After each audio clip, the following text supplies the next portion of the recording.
Ketika melihat laporan keuangan, apa sih yang sebenarnya harus kita lihat? Yang pertama, kita ingin mengetahui bagaimana performa laba bersih dibanding dengan total pendapatan. Kita dapat menghitungnya dengan cara membagi antara laba bersih dengan total pendapatan bersih. Jadi saya taruh di sini misalnya, saya bagi antara laba bersih dengan pendapatan bersih. Di sini hasilnya adalah 12%. Artinya kita menghasilkan laba bersih sebesar 12% dari total pendapatan bersih. Kemudian hal yang penting juga untuk diketahui adalah berapa margin laba kotor kita. Kita dapat menghitungnya dengan membagi antara laba kotor dengan pendapatan bersih.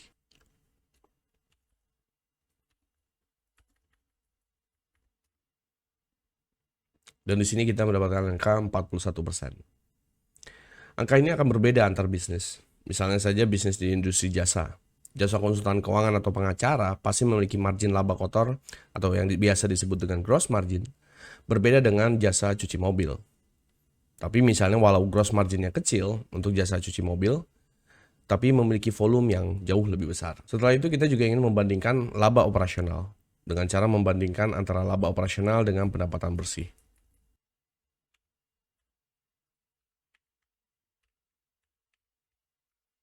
Di dalam laporan ini sebenarnya kita membagi biaya menjadi dua kategori ya, atau dua jenis, yaitu biaya pokok penjualan yang kita bisa lihat di sini item-itemnya, kemudian biaya umum dan operasional yang kita bisa lihat di sini. Nah, kedua jenis biaya ini memiliki sifat yang berbeda, di mana biaya pokok penjualan memiliki sifat yang variabel karena biaya ini muncul akibat dari terjadinya aktivitas penjualan. Sedangkan biaya umum adalah biaya tetap di mana tidak dipengaruhi secara langsung oleh penjualan. Namun biaya ini akan selalu muncul tiap periode dengan ada atau tidaknya penjualan. Jika kita sudah mengetahui informasi ini, kita dapat melanjutkan analisa kita ke analisa yang berikutnya, yaitu analisa horizontal. Analisa ini bertujuan untuk melihat tren dari satu periode waktu. Umumnya analisa ini dilakukan dengan membandingkan laporan tahunan ataupun kuartal. Yang pertama kita akan melihat bagaimana tren margin laba bersih dari waktu ke waktu. Kemudian kita lanjutkan ke margin laba operasional dengan cara yang sama. Jadi misalnya di sini laba bersih saya masukkan dulu perhitungan net marginnya.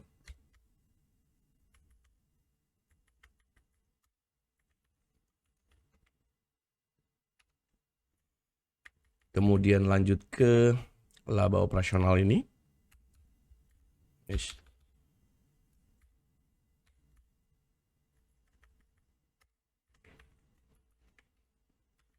Kemudian terakhir adalah laba kotor.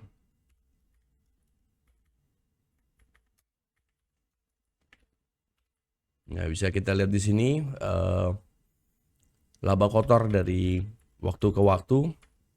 Dari periode waktu pertama kedua terjadi penurunan dari sisi gross marginnya ya. Walaupun dari sisi penjualannya terjadi kenaikan. Tetapi gross marginnya ternyata mengalami penurunan. Dari periode waktu ini terjadi peningkatan total biaya penjualan. Sekarang kita bikin persentase perubahan dari waktu ke waktu. Sehingga rumus yang akan saya buat di sini adalah misalnya untuk pendapatan bersih berarti pendapatan bersih tahun kedua dibagi pendapatan bersih tahun pertama atau periode pertama, kemudian dikurangi 1. Sehingga kita dapat angka 6,67%. Artinya dari pendapatan bersih periode pertama kedua terjadi pertumbuhan atau peningkatan sebesar 6,67%. Rumus ini akan saya copy ke sebelahnya. Begitu itu juga ke sini.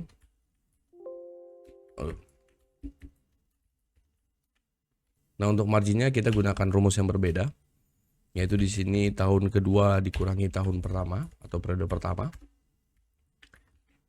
Saya copy aja ke sini.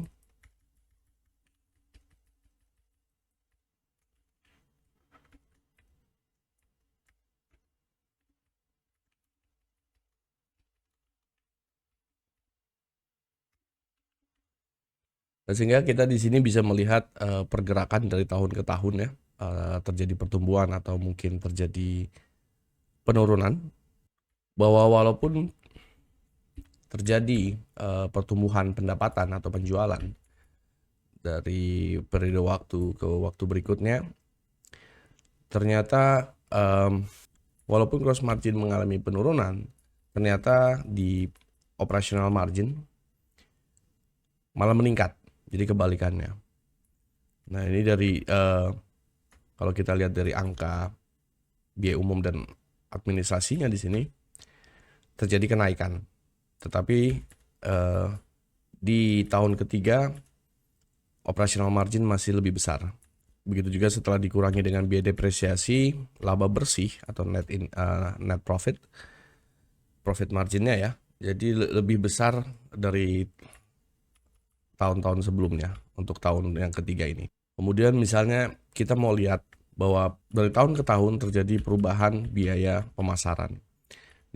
Di tahun kedua terjadi peningkatan biaya pemasaran sebesar 16,67%, sedangkan peningkatan pendapatannya naik 6,67%.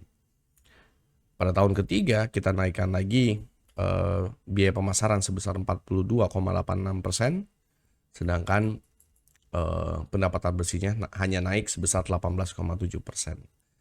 Nah, sehingga dengan secara kasar bisa dinilai bahwa strategi pemasarannya, penggunaan biaya pemasaran ini kurang efektif dan bisa diperbaiki.